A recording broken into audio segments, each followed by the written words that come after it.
Pengertian penelitian correlation. Korelasi merupakan salah satu teknik analisis data statistik yang digunakan untuk mencari hubungan antara dua variabel atau lebih yang bersifat kuantitatif. Adapun menurut para ahli, antara lain, yang pertama adalah Gay. Gay menjelaskan bahwa metode ini adalah salah satu bagian penelitian ex post facto karena biasanya peneliti tidak memanipulasi keadaan variabel yang ada.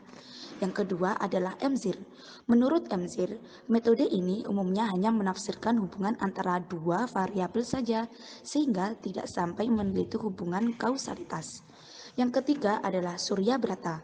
Surya Brata meneliti bertujuan untuk mendeteksi sejauh mana variabel berdasarkan koefisien korelasi.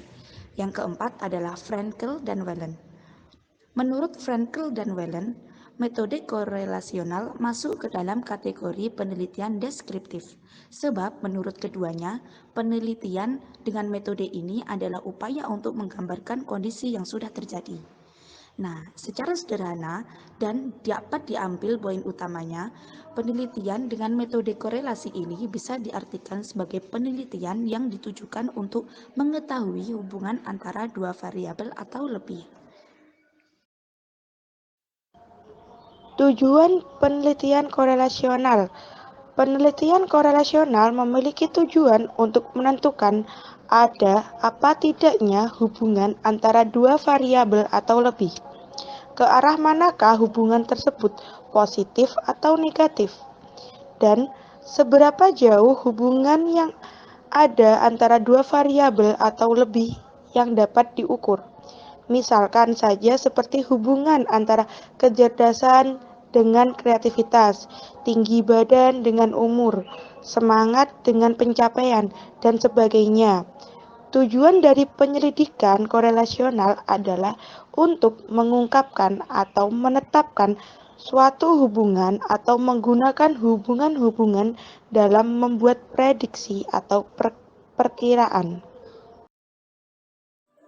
Ciri-ciri penelitian korelasional. Yang pertama, cocok untuk variabel kompleks. Penelitian dilakukan dengan menggunakan metode korelasi perlu diakui cocok untuk meneliti variabel yang sifatnya kompleks atau rumit. Jadi, pada saat menemukan variabel yang karakternya rumit, maka tidak perlu repot melakukan penelitian dengan metode eksperimen, melainkan langsung memakai korelasi. Yang kedua, memungkinkan untuk dilakukan pengukuran serentak.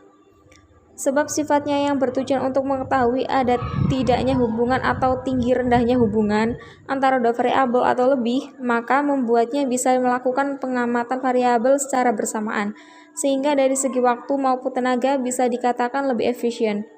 Yang ketiga, hasil penelitian berupa tinggi rendahnya hubungan variabel. Hasil penelitian yang memakai metode korelasional pada dasarnya berupa tinggi rendahnya hubungan antara dua variabel atau lebih yang diteliti, sehingga hasil penelitian tidak menunjukkan atau menyampaikan ada tidaknya hubungan. Yang keempat, bisa digunakan untuk meramalkan variabel lain. Hasil penelitian dilakukan dengan teknik korelasional nanti bisa digunakan untuk menentukan variabel bebas lain, sehingga bisa dijadikan modal untuk melakukan penelitian lanjutan, meskipun sifatnya prediksi atau perkiraan. Yang kelima, punya sejumlah kelebihan. Kemampuannya untuk menganalisis keterkaitan antara banyak variabel secara bersamaan. Selain itu juga memberi informasi mengenai kuat tidaknya antar variabel yang diteliti. Macam-macam penelitian korelasional. Berikut ini jenis-jenis desain penelitian korelasional, yaitu 1. Studi hubungan. Studi hubungan dilakukan sebagai usaha untuk mendapatkan pemahaman faktor apa saja atau variabel yang berhubungan dengan variabel yang kompleks. Misalnya seperti hasil belajar akademik, konsep diri, dan motivasi. 2. Studi prediksi. Studi prediksi digunakan untuk memudahkan dalam pengambilan suatu kesimpulan mengenai individu atau membantu dalam pemilihan individu. Studi prediksi juga digunakan untuk menguji hipotesis teoretis tentang variabel yang dipercaya menjadi prediktor pada suatu kriteria dan untuk menentukan validitas prediktif dari instrumen pengukuran individual. 3. Korelasi multivariat. Korelasi multivariat merupakan teknik yang digunakan untuk mengukur dan menyelidiki tingkat hubungan antara kombinasi dari 3 variabel atau lebih. Setidaknya untuk tahapan penentuannya terdapat beberapa teknik yang bisa digunakan. Di antaranya, 1. Regresi ganda atau multiple regression. Teknik ini digunakan untuk memprediksi suatu fenomena yang kompleks, karena jika hanya dengan menggunakan satu faktor atau variabel prediktor saja seringkali hasilnya kurang akurat. Dalam banyak hal, semakin banyak informasi yang didapatkan, semakin akurat prediksi yang bisa dibuat, menurut MC Milan dan Schumacher dalam Abidin 2010, yaitu dengan menggunakan kombinasi 2 atau lebih variabel prediktor. 2. Korelasi kanonik. Pada dasarnya teknik ini sama dengan regresi ganda, yaitu dengan mengombinasikan beberapa variabel untuk memprediksi variabel kriteria. Namun tidak seperti regresi ganda yang hanya melibatkan suatu variabel kriteria. Korelasi kanonik melibatkan lebih dari satu variabel kriteria. Korelasi kanonik berguna untuk menjawab pertanyaan, bagaimana serangkaian variabel prediktor memprediksi serangkaian variabel kriteria, sehingga korelasi kanonik ini bisa dianggap sebagai perluasan dari regresi ganda dan sebaliknya. Regresi berganda bisa dianggap sebagai bagian dari korelasi kanonik. Desain dasar-dasar penelitian korelasi. Penelitian korelasional melibatkan perhitungan korelasi antara variabel yang kompleks dengan variabel lain yang dianggap mempunyai hubungan. Langkah-langkah penelitian ini antara lain secara umum yaitu 1. Penentuan masalah. Masalah yang dipilih harus mempunyai nilai yang berarti dalam pola perilaku fenomena yang kompleks yang memerlukan pemahaman. Di samping itu, variabel yang dimasukkan dalam penelitian harus didasarkan pada pertimbangan, baik secara teoritis maupun nalar, bahwa variabel tersebut mempunyai hubungan tertentu. 2. Peninjauan masalah. Untuk memperoleh teori yang berkaitan dengan masalah yang diteliti adalah dari jurnal, laporan hasil penelitian, majalah ilmiah, surat kabar, buku yang relevan, hasil-hasil seminar, artikel ilmiah, dan narasumber. Yang ketiga, merancang penelitian.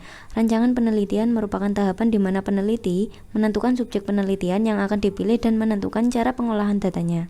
4. Penentu sampel.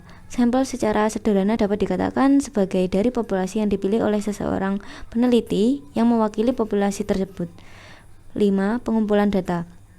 Berbagai jenis instrumen dapat digunakan untuk mengukur dan mengumpulkan data masing-masing variabel, seperti angket, tes pedoman interview, dan pedoman observasi. Tentunya disesuaikan dengan kebutuhan. 6. Analisis data. Analisis dalam penelitian korelasional dilakukan dengan cara mengkorelasikan hasil pengukuran suatu variabel dengan hasil pengukuran variabel lain. 7. Menyusun laporan. Simpulan yang berisi tentang hasil analisis deskripsi dan pembahasan tentang hal yang diteliti dengan menggunakan bahasa yang mudah dipahami pembaca secara ringkas. Kelebihan dan kelemahan penelitian korelasi. Kelebihan penelitian korelasi antara lain: 1. Kemampuannya untuk menyelidiki hubungan antara beberapa variabel secara bersama-sama atau simultan. 2. Mampu memberikan informasi tentang derajat kekuatan hubungan antara variabel-variabel yang diteliti. Ketiga, penelitian korelasional juga memungkinkan untuk menyelidiki beberapa variabel untuk diselidiki secara intensif, dan penelitian ini dapat melakukan analisis prediksi tanpa memerlukan sampel yang besar. Kelemahan penelitian korelasi antara lain: 1. Hasilnya cuma mengidentifikasi apa sejalan dengan apa, tidak mesti menunjukkan saling hubungan yang bersifat kausal. 2. Jika dibandingkan dengan penelitian eksperimental, penelitian korelasional itu kurang tertib atau ketat, karena kurang melakukan kontrol terhadap variabel-variabel bebas. Ketiga, pola saling hubungan itu sering tak menentu dan kabur. Keempat, sering merangsang penggunaannya sebagai semacam shotgun approach, yaitu semacam berbagai data tanpa pilih-pilih dan menggunakan setiap interpretasinya berguna atau bermakna.